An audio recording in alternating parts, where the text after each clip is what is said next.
all these other 25-year-olds quilting now who are excited to learn new things. And, it's just like it's a different buzz than Yeah. the quilt shows, which Yeah, is it kind of is. It it's is. fun. And I think there is a loyalty there, and I think that people go back. Is it 10 years old? Did it just Yeah. have its birthday? So I think there's people are invested more in it. I think about like the shows that are 40 years old.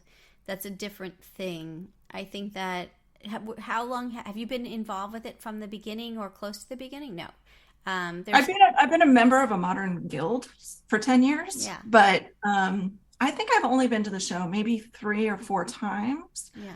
And so, but now it feels like now I want to go Yeah. more than I did at the beginning. I was like, these quilts aren't technically what I want them to be. And they've changed a lot over 10 years. And Interesting. people's skills have improved and the That's education has interesting. That's improved. really interesting. It'd be fun to go back and look at those quilts, those early quilts, to see, like kind of how things have changed. So I was invited to a meeting of people that were talking like post quilt con about some controversies that happened, and I'm curious about your thoughts about it. So it seems like this has been happening for a number of years, which is somebody. So you have really specific look to your quilts. So you have a thing, and then you teach a class of it, and then one of your students enters that quilt into QuiltCon, and they didn't give you credit for it, and the judge and everybody's in a brouhaha over it because it's sometimes exactly what you taught them, so it's clearly not their work. Hmm. And so, thoughts about that? Because I think that that's really. I imagine that I mean, you teach, you have a really specific style, you teach it, then other people enter it into quilt shows, and they kind of get confused as to what is theirs and what is not theirs, I would imagine, in terms of Um, copyright. So, Yeah, I understand. So I am of two minds of it. I will give you every single bit of information I have. I don't hold things back when I'm teaching, yeah, but what I want you to do is take that information and twist it a little bit, make it your style. I don't want someone to look at it and say, "Oh, that looks just like a Timna's quilt." right, Like I right, want you to say, "Oh, I can see how it was influenced by Timna," yeah, but I don't want you to really copy it. I also understand you can't copyright a technique. Like I can teach this technique to you. right, You can do whatever you want with it. yeah. You just can't take my handouts and pass them out. So Yeah, I think it's really interesting. Your style is so, not all of it, but some of them is this kind of taking a photograph or taking some sort of image illustration and then putting blocks like it's like and they're so cool. I can't, I'm doing terrible. So just go to the website. Timna, Timna Tarr. I'm doing a terrible injustice to it. Let me share my screen and you help me explain to the listening group what I'm talking about because I'm doing a really bad job. This is not the first time this week that I have stumbled. Um, so, all right. So I'm going to go to your gallery, and a lot of the are animals and humans and other things. So we'll talk about the maps in just a minute. But the kind of mosaic-like things, how do we understand what that is? Help me understand that part. I take a photograph of an animal or a person or whatever. I blow it up to the finished size of the quilt, grid it off, and then they're 2-inch grids. And then I make each 2-inch block as an individual unit. So I call them stitched mosaics because it looks like mosaics. And then the piecing lines, which piece the 2-inch blocks together, act as the mortar between. It's so cool. I mean, and you can see why people are like way into you because they're like, I want to know how to do that. Like, it's not. I always feel like from my copyright hat, I'm a copy. I didn't really choose. I'm an IP law professor. I'm a copyright and trademark professor at Tulane, and so I always look at this and think the most successful patterns are ones where you're like, I don't know how I do that without buying the pattern. Right? I don't know how to do this technique unless I take a class. I want to learn how to do that, and that's so much what your work is, right? That Right. you're like, I don't. how did you make that sheep or that duck? I want to make that horse. So I think that's really cool. Now, if someone entered a horse that looks kind of like your horse into a show, would that upset you?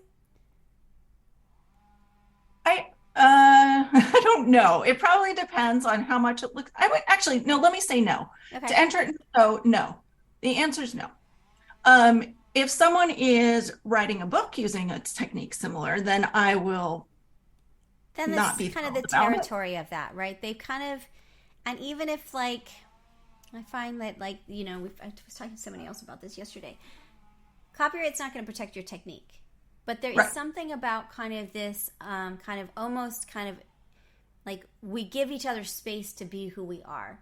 And so if someone comes in and takes your class and then suddenly writes a book about it, that's not cool. Copyright might not be upset with it, but the rest of the community will be. And we Right. kind of like respect each other's spaces of work. I had someone really early on, because I've been doing this for about, not for very long, about 6 years now. And they came to my lecture, they wrote up a little piece, they took the examples I had used in my class and asked me to Oh, proof it, and also said they didn't like some of the law, so they weren't going to include it. I thought, oh, okay, well now I understand the design. Like I get it. Like this is no, no, no. Like you can't put yourself out as like this thing because you're going to get it wrong. You don't understand. You don't have the expertise. You're muddying the brand. Like all of these things are happening that are not cool. So it was an interesting moment of like, okay, I get this. I get why this is a little bit irksome because it feels personal in some way, right? That they're taking sort of your work. But copyright doesn't care about that much, so we have to. It's just, no. so And there is this tradition in quilt making of sharing, right, of like right, teaching sharing and culture. That's right, sharing right, and and gift culture and all these other things. So like we go against the grain of commercialism in some way, right? Because we right, don't. which I love. And that's one thing I love about quilters is they're so generous and they're so kind and they Yeah, share their knowledge, right, really willingly. And that's what makes it a special community. So totally. there is like there's I'm of two minds about Now, it. if they entered it into a major show and won an award, would that be a problem? No, because I think if you can't win an award unless you can really make a great quilt. Yeah, And you can take my technique and not make a great quilt. right. But if you can take my technique and make it better, Yeah. yeah, great. Go for it. Would you want, or do you think, it doesn't have to be personally, but do you think that you should be getting attribution from where that technique came from as part of the card or the information? I don't think you have to. I think it's kind to do, but I I don't think agree. I agree. Tell it's me a little bit about, I totally agree. Tell me, not that it matters, but I feel like people have these hard lines. I think it really kind of depends, you know? right. I think particularly if they're doing an homage to you, do you know what I mean? Like they're like, I loved this work and I love this and here's my, I think it's more fun for people when they're like, oh, right, the next stepping stone, right? Like you can Right. say. So let me ask you about the images that you use. You said you take a photograph. Where do the photographs come from? I take all the photographs because You I do. don't want to have any copyright Really? issues. So do you go to like farms? Yeah, You do? yeah, yeah. Oh my And I gosh. will tell you of these images on your screen now, the dog, my sister took the picture, so I used her photograph. Uh-huh. And there's one of my cousin's daughter, and my cousin took that picture. So I got permission from You them get to use it. But permission, right? But like otherwise, the chickens, all the cool chickens are like many chicken pictures that you took. yeah, I went to the the Northeastern Poultry Congress and took pictures of I all these love that shows. so much. I love that. And so the underlying photograph has a copyright, and then the work you do is a derivative work of that underlying work, and that has a second copyright, with the underlying copyright still having its copyright. So, did you like? How did you know to do that? And like, why did you do that? Was there any kind of were you concerned about or did you like the process of photography? You could get what you wanted. Like, why did you do that? I guess is the question. Well, first of all, I can get what I wanted. And Yeah. second of all, I had done a lot of work with maps and was very aware of using copyright-free maps in my work. So my maps are always copyright-free because I just feels icky. I want to keep it clean. I don't want Yeah. any I don't want to be icky at all. So like I've done a couple maps of the Mississippi River, and those are maps based on the Army Corps of Engineers. So Right, they're very US famous government map that maps. we have here at our house. We live in New Orleans, and you can just recognize it from the, but you've done it in a different way. Right. Okay, let's go on to the map. So you have I am obsessed with maps. I love maps in every way. If I could just decorate the world with maps, that's what I don't know why, but I love maps. So when I saw that you had a Creative Spark class, I thought, okay, that is totally.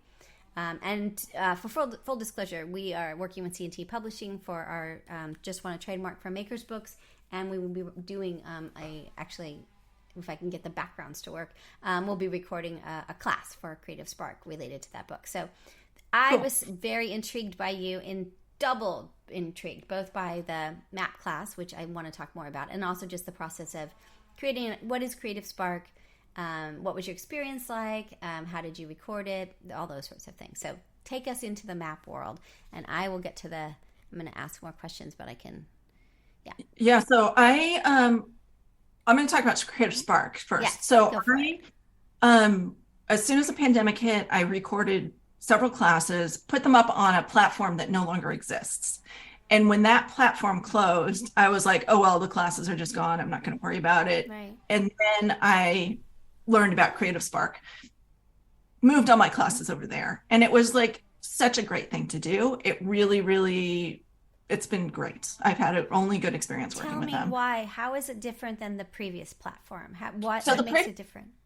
yeah, so the previous platform was I dealt with like the customer support and someone would email, I can't log in, what's my password, all that kind of stuff. Yeah. I don't want to deal with that. And so Creative Spark takes all of that administrative stuff Right. away, which is great. And so I just answer questions when people take their class and then they have, whatever question. Right. So it's an asynchronic class, but they can ask you questions when they come up.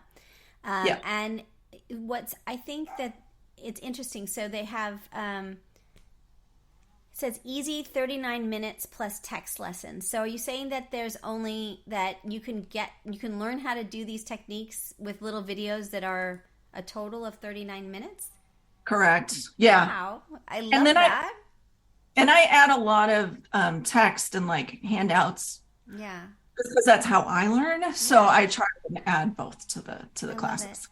And on the sample class, you have a different kinds of maps. Are you teaching people?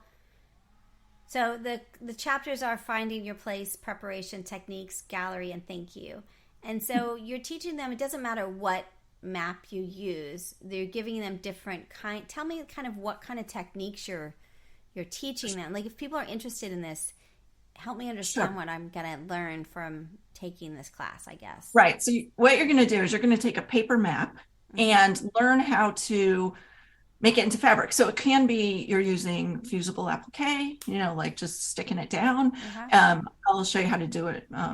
Applique, like hand applique, turn your Right. edges under so they're not raw. Um, I've done paper pieced ones. It's just Very like cool. just a bunch of different techniques, Different whatever techniques that sort you're of work comfortable with the with. map and like what you're doing. Yeah. It's And really your cool. skill set, like your Yeah. skill set might just be you want to sew it down because that's Right. all the time you have for it in the Yeah. world, so give you It's funny. options. I did one of those. Was it hip? I'm gonna get it wrong, but it's like Hypno Lab or Hyptic Lab, where Oh, they had haptic lab. they gave you the template and you put it down and then you could sew on it. And that's how I learned how to free motion quilt because I just kept going like with New Orleans, like it was all this kind of you had to be really careful. But yeah, that was sort of how I love maps, as I said. So yes, I think I will Yeah. be definitely taking this class because I'm like I want to make all of those maps.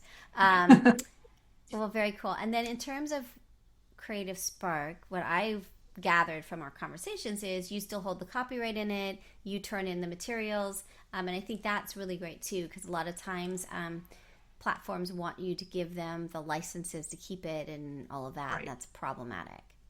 Right. Yeah. Yeah. I keep everything and I can pull it down if I want to, like it Yeah. doesn't have to be there forever. I love it. Tell me how you recorded it. Do you have a specific like thing you like using? Do you like that's always just Doesn't matter. Like, It was totally by the seat of my pants. Use my iPhone nice.